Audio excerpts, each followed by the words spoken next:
তো ওখানে আমাকে তারা 36 দিন ঘুমাতে দেয় নাই, আমাকে 36 দিন লাগাতার ঘুমাতে দেয় না। চিন্তা করা যায় 40 দিন পর্যন্ত আমার চোখ বেঁধে রাখছে, আমার মাথা বেঁধে রাখছে। আমাকে প্রস্রাব করে পর্যাপ্ত সময় দেওয়া হতো না, পায়খানা করে পর্যাপ্ত সময় দেওয়া হতো না। পায়খানা করতে গেলে সেখানে দরজা খোলা রাখতে বলতো।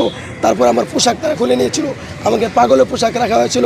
ইলেকট্রিক শকের মাধ্যমে, ওখানে আর অনেক লোক আছে, ইলেকট্রিক শকের মাধ্যমে, গরম পানির মাধ্যমে, এরকম লাঠি পিটার মাধ্যমে, হাত প্লাস দিয়ে বা কুড়াই ফেলার মাধ্যমে, সুই ঢুকা দেওয়ার মাধ্যমে, মানসিকভাবে বিভিন্নভাবে তারা টর্চার করতো।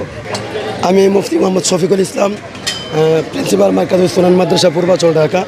তো আমাকে গত জানুয়ারি 2022 সালের 13 জানুয়ারি রোজ বৃহস্পতিবার রাত 8টা 35 মিনিটে মোহাম্মদপুর কৃষি মার্কেটের সামনে থেকে আমাকে তুলে নিয়ে যায় সাদা পোশাকধারী লোকেরা, ডিবি পরিচয়ে তুলে নিয়ে যায়। তো সেখানে তারা প্রথমে একজন আমাকে বলে, ভাই আপনি কি মুফতি শফিকুল ইসলাম মার্কাজুস সুনান মাদ্রাসার প্রিন্সিপাল? তখন আমি বললাম জি।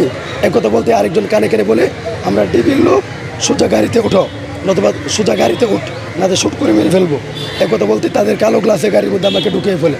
তারপর আমার সাথে সাথে আমার ফোন নিয়ে ফ্লাই মুড করে বন্ধ করে দেয়। আমি তাদের অনেক বলেছি, তারা যেন আমাকে আমার পরিবারের সাথে যোগাযোগ করে জানায় যে আমি গ্রেফতার হয়েছি বা আমি প্রশাসনের লোকের কাছে আছে, কিন্তু তারা এটা করে নাই। তারপর তারা আমার চোখ বেঁধে ফেলে, কিছুক্ষণ পরে তারা আমার 2 হাতে হ্যান্ডকাপ পরায়। তারপর তারা আমাকে নিয়ে যায় এক জায়গায়।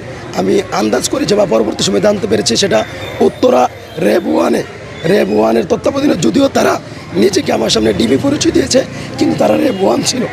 র্যাব 1-এ তারা র্যাব 1 অফিসে না, অফিস এক জায়গায়, আর টর্চার সেলের অফিস থেকে আরেকটু দূরে। কারণ আমাকে জিজ্ঞাসাবাদ করা হয়তো টর্চার সেল থেকে, গাড়ি দিয়ে আয় নাই না, জিজ্ঞাসাবাদ করা হয়তো, টর্চার করা হয়তো।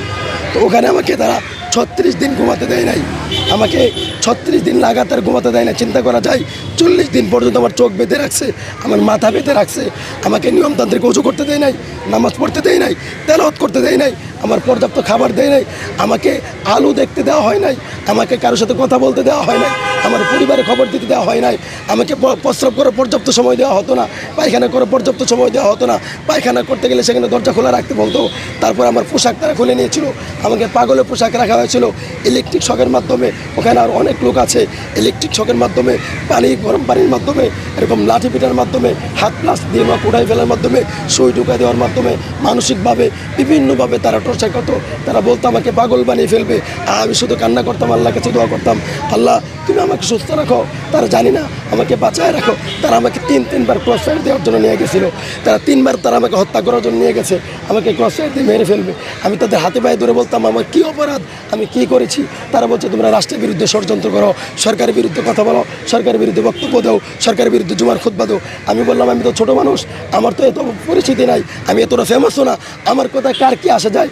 আমি আপনাদের এমন কী ক্ষতি করে ফেললাম, আমি তো কারো কোনো ক্ষতি করে নাই। আমি আমার জীবনে কাউকে বকা দেয় নাই, গালি করে নাই, কারো সম্পদ নষ্ট করে নাই, দুর্নীতি করে নাই, মিথ্যাচার করে নাই, কাউকে আঘাত করে নাই, কাউকে হত্যা করে নাই, কোনো ধরনের অপরাধ কারোর সাথে করি না।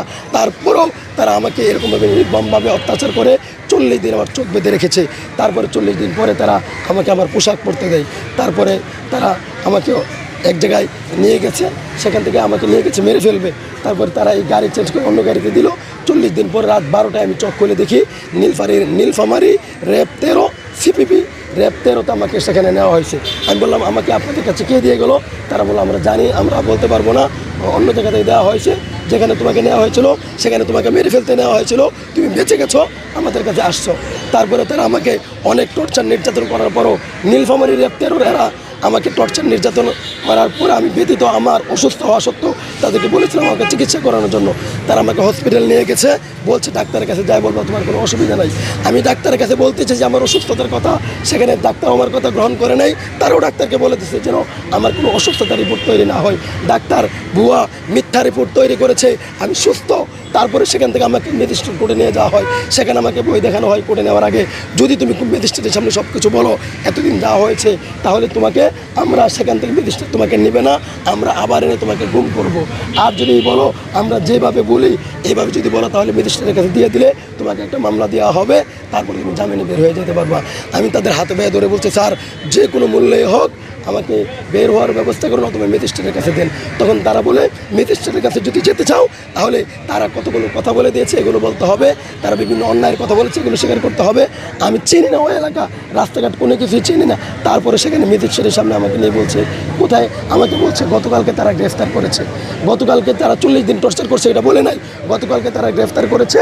তারপরে ম্যাজিস্ট্রেটের সামনে এই কথা বলেছে। আমি ম্যাজিস্ট্রেট আমাকে জিজ্ঞেস করলো এখানে তুমি কোথায় আসছো কেন? আমি বলছি স্যার আমি এখানে কোনো কিছুই চিনি না।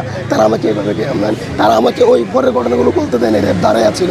তারপরে ম্যাজিস্ট্রেট আমাকে জেলখানায় পাঠায়, সেখানে অনেক কাহিনী, জেলখানার ভিতরে সেলের ভিতরে